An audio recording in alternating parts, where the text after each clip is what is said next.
I want to thank my constituent, Ms. Malmberg, for getting up early at home. She is a rancher who grew up in the West. She's won awards from the National Cattlemen. Her county is more than 50% in public ownership. And colleagues, she felt and stated specifically that there was a fulsome opportunity, a complete opportunity for people to weigh in, and that people continue to have that chance to weigh in with their views on the River Democracy Act. And I just want to say thanks, Ms. Malmberg, for that to get us started, because throwing open the doors of government, in my view, is a prime responsibility for a Western senator, and I thank you for your gracious comments. My question to you, particularly with your ranching background, is to get your thoughts on the record with respect to the bill and ensuring that it takes the appropriate steps to reduce wildfire risk, protect private property, and ensure access to grazing. Can you just touch on those? Wildfire risk, protecting private property, access to grazing. Yes, thank you, Senator. I think that what is most important is, as we saw last year in Oregon and throughout the West, catastrophic fires, and really feeling, I believe, that we were not prepared. I am a livestock advocate, and I know that livestock can do wonderful things for managing the understory of our forests and our grasslands. And so I really believe that hand in hand, we have livestock production that's happening on our national forest through permits, that we could actually use the ranchers and the permits to really create a comprehensive river management plan and really assess and look at what we can do to stop the catastrophic events of fire that we have seen in the West. And the private property protection language and the grazing protection language, in your view, is adequate as well?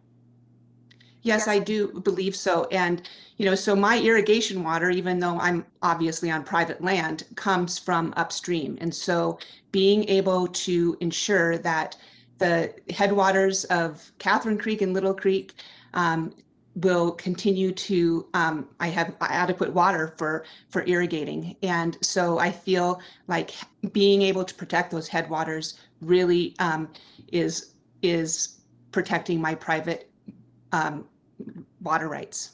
Very good. Ms. Eberlein, thank you for your comments. And I want to make clear the agency's position with respect to how we're dealing with wildfire. In writing the River Democracy Act, we wanted to make sure that land conservation efforts do not hinder the ability of public lands managers to respond to wildfires.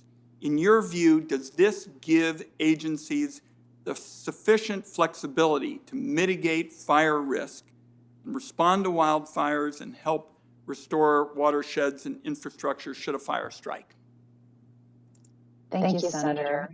The proposed bill takes into account management needs for preparing for, responding to, and to wildfire and the fire restoration needs post-fire. And so it gives you the flexibility that is key for an agency. Is that correct? I understand that you all feel that the flexibility is there for you all to carry out your important responsibilities. Yes, it does. Very, very good. So the final question I have, now that we've established that the bill gives you the flexibility to deal with fire risk, is we've been working with cattle and ranching families across Oregon who want to make sure that grazing is compatible with wild and scenic rivers designation. Can you walk us through so we can make sure that the wild and scenic river designations give land managers the flexibility to work with ranchers to keep livestock in a wild and scenic river corridor? Yes, thank you, Senator. The grazing is allowed in wild and scenic river corridors. There is flexibility to work with ranchers and permit holders to keep their cattle on the landscape, as well as meet the values of the Wild and Scenic River designations. Very good. My time has expired. I just want to say to colleagues that I'm particularly appreciative of both our witnesses. Ms. Malmberg, more than 3,000 miles away, has described how the River Democracy Act works for her and her community in a very forthright way.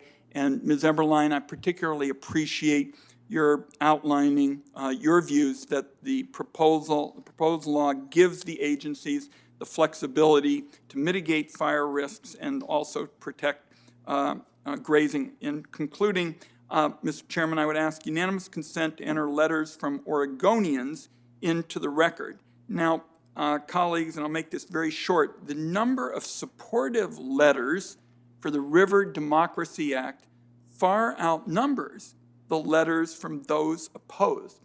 But I would like to note that all the letters that I am entering into the record are from Oregonians who deserve to have their views heard and considered. That's what the Oregon Way is all about. And I want to make sure that the letters citing concerns as well as those that are supportive be entered into the record as well this morning.